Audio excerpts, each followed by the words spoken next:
নমস্কার। সাহিত্যের রত্নভাণ্ডার পরিবারে সকল শ্রোতা বন্ধুকে স্বাগত।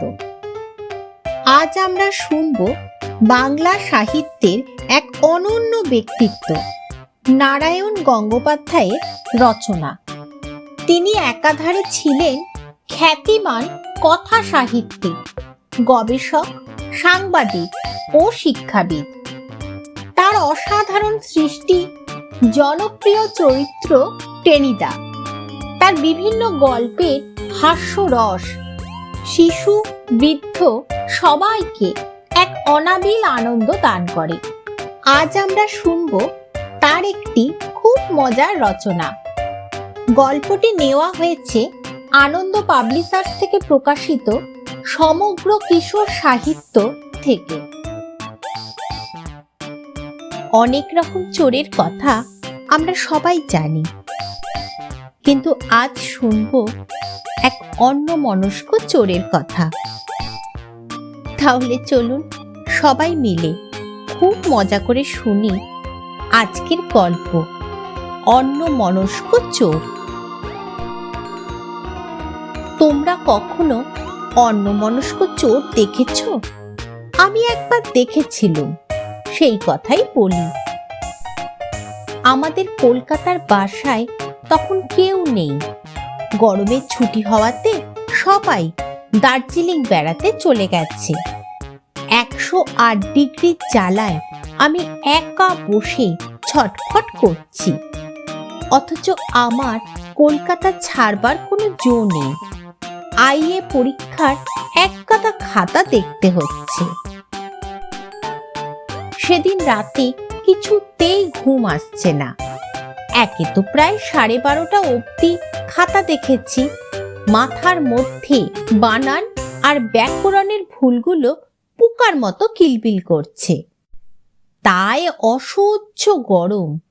ঘুরন্ত পাখাটাও যেন আগুন বৃষ্টি করছে। অনেকক্ষণ এপাশ ওপাশ করে সবে একটু ঝিমুনি এসেছে। হঠাৎ শুনতে পেলুম, ধ্যাত, সিন্দুকটা গেল কোথায়?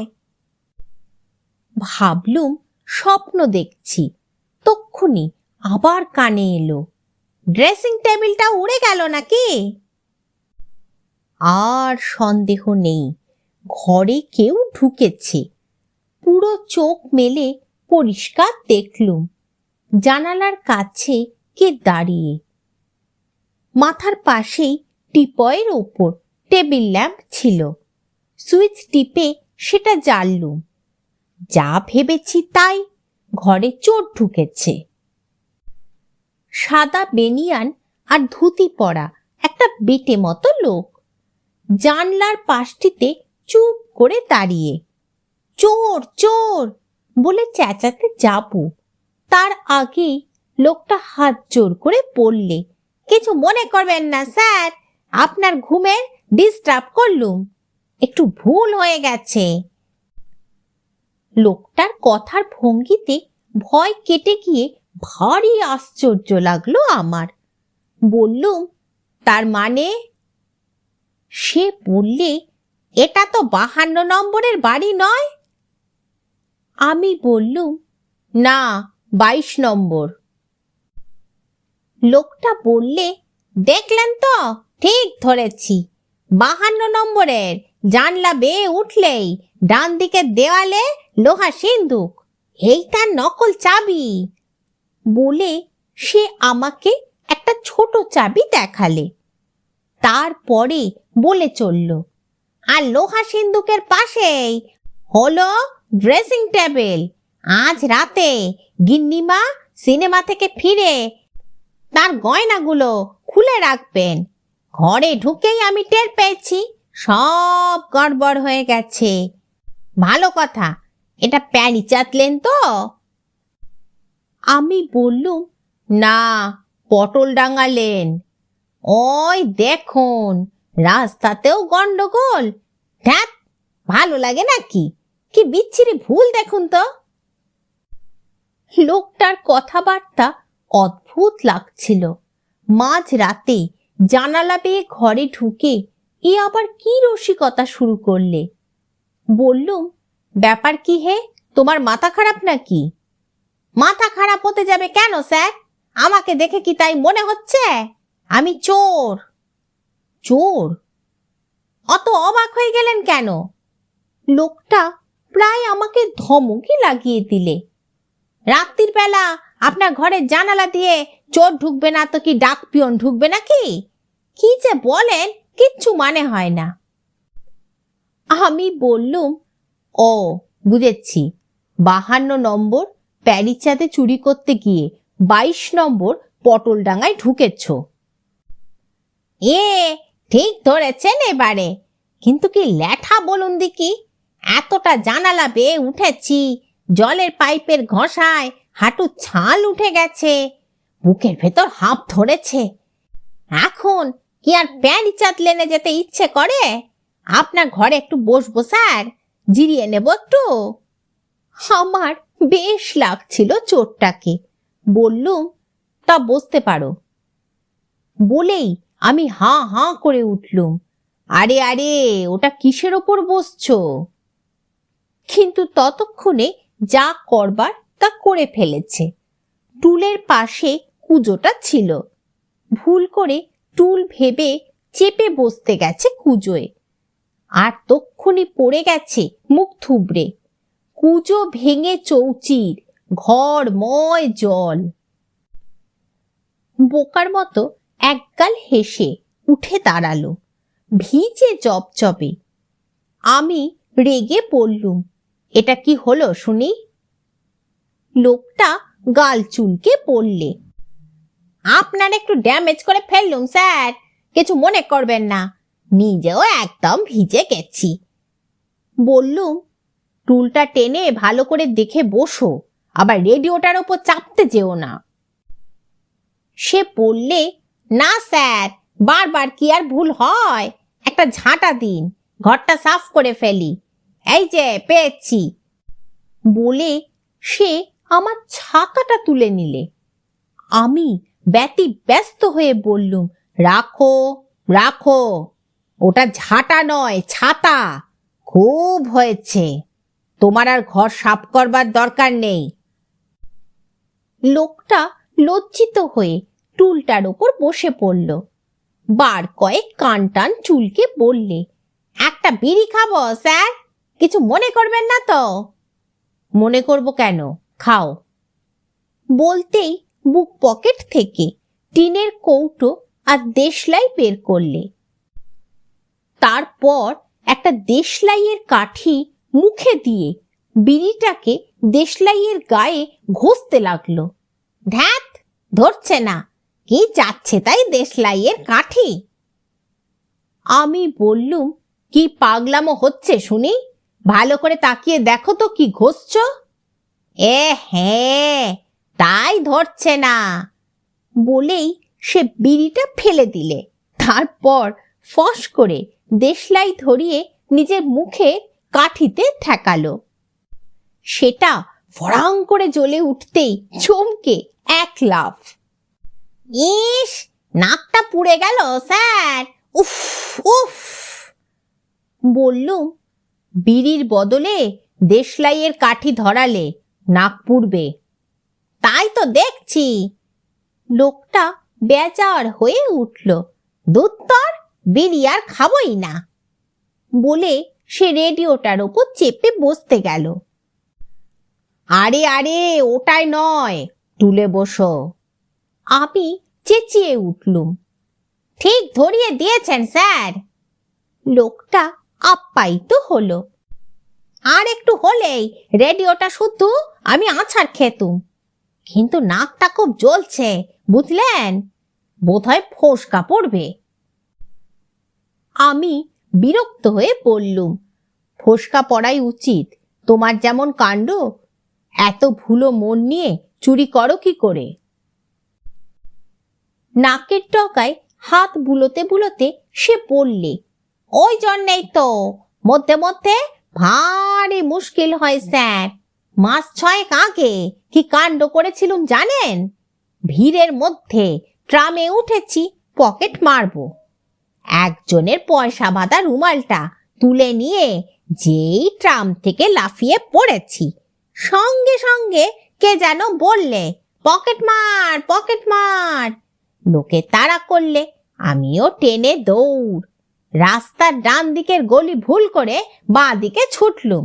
সোজা কোথায় ঢুকলুম গিয়ে জানেন? থানার মধ্যে। থানার মধ্যে? তাতে দুঃখ ছিল না স্যার। আসলে গোলমালটা হলো অন্য জায়গায়। যে রুমালটা অন্যের পকেট থেকে নিয়েছি ভেবেছিলুম, সেটা আমারই রুমাল। ভিড়ের ভেতর অন্যের ভেবে নিজেরই পকেট মেরেছি। তাতে ছোট ছোট আলু ভাজার মতো 5টা নয়া পয়সা বাঁধা ছিল। বলো কি? লোকটা উত্তেজিত হয়ে পড়লে, একটা পাহারাওয়ালা কি আস্পর্ধা স্যার! আমাকে বললে, পাগল, তুই করাচি চলে যা। বললুম, করাচি নয়, রাঁচি। লোকটা বললে, একই কথা স্যার। তা আমার খুব রাগ হলো। পাহারাওয়ালাকে মো করে একটা ঘুষি মেরে বললুম, জানিস আমি চোর, তবু তুই আমাকে পাগল বলিস? তোর ইচ্ছে হয় তুই করাচি যা, আমি চোর, আমি হাজতে ঢুকবো। এই বলে জোর করে হাজতে ঢুকতে যাচ্ছি। সবাই মিলে আমায় ধাক্কা দিয়ে রাস্তায় বের করে দিলে। আর সেই পাহারাওয়ালাটার ঘুষি খেয়েও দাঁত ছড়কুটে হাসতে লাগলো। আমি মাথা নেড়ে বললুম, ভারী দুঃখের কথা। লোকটা বললে, এই জন্যেই তো মন খারাপ হয়ে যায় স্যার। অত কষ্ট করে চোর হয়েছি, এখন পাগল বললে কি ভালো লাগে বলুন তো? অথচ আসবার সঙ্গে সঙ্গেই সে কথা বলে আপনি আমায় দুঃখ দিলেন। আমি বললুম, বুঝতে পারিনি, তাই বলেছি, কিছু মনে করো না। তা চুরি চামারিতে কিছু হয়? একেবারে কিছু হয় না তা বলবো না স্যার। এই তো কদিন আগে এক ঢাকাই মহাজনের বাড়িতে চুরি করতে গিয়েছিলাম। সামনে ক্যাশ বাক্স ছিল, আমি ভুল করে আর একটা কি ধরে টান দিলুম। দড়িতে বাঁধা ছিল, টানের চোটে ছিঁড়ে এলো। বেশ ভারী শক্ত গোল গাল। বার করে আনতে মনে হলো সেটা যেন আমাকে কামড়াবার চেষ্টা করছে। ব্যাপার কি, ক্যাশ বাক্স কামড়ায়? অনেক ক্যাশ বাক্স দেখেছি, গলা বের করে কামড়াতে চায় এমন তো দেখিনি। আলোয় এনে দেখি, ধ্যাত, একটা কচ্ছপ। পরদিন দিলুম রাস্তার একটা লোককে বেচে 8 গন্ডা পয়সা দিলে। একটা অবশ্য শীষের শিকি, তা হোক, 4 গন্ডা পয়সা তো পেল, কিছু লাভ তো হলো, কি বলেন? বললুম, হ্যাঁ, কিছু লাভ হলো বই কি। লোকটা বললে, তবেই দেখুন, কাজটা নেহাত মন্দ নয়। উফ, নাকটা বেজায় জ্বলছে, একটা বিড়ি খাই, কি বলেন? বললুম, তা খাও, তবে এবার আর মুখ পুড়িও না। না স্যার, বারবার কি ভুল হয়? বলে পাশের পকেট থেকে একটা মানি ব্যাগ বের করে সে হাতের ওপর উপুর করলে। বিড়ি বেরুলো না, ছোট ছোট আলু ভাজার মতো 5টা নয়া পয়সা পড়লে। কে মুশকিল, বিড়িগুলো গেল কোথায়? লোকটার বোকামি দেখে আমার গা জ্বলে উঠল। বললুম, ওটা মানি ব্যাগ, ওর মধ্যে বিড়ি কি করে আসবে? তা বটে, এটা তো মানি ব্যাগ। লোকটা সেটাকে টেবিলের ওপর নামিয়ে রেখে আবার অন্যমনস্ক হয়ে গেল। সেই রুমাল নিয়ে কেলেঙ্কারি হওয়ার পর একটা ব্যাগ কিনেছি, বুক পকেটে রাখি। যতই মনের ভুল হোক স্যার, নিজের বুক পকেট কেউ মারতে পারে না, পারে স্যার? একমাত্র তুমিই পারো বোধহয়। না স্যার, 3 মাসের মধ্যে আমিও পারিনি, কিন্তু বিড়ি একটা না খেলেই নয়। বলে আবার বিড়ি খুঁজতে যাচ্ছে। হঠাৎ ঘরের দেয়াল ঘড়িতে টং টং করে 3টে বাজলো। 3টে? কি সর্বনাশ! সর্বনাশ কেন? বাড়িতে বলে এসেছি যে 3টের মধ্যে না ফিরলে তারা ভাববে আমাকে পুলিশে ধরেছে।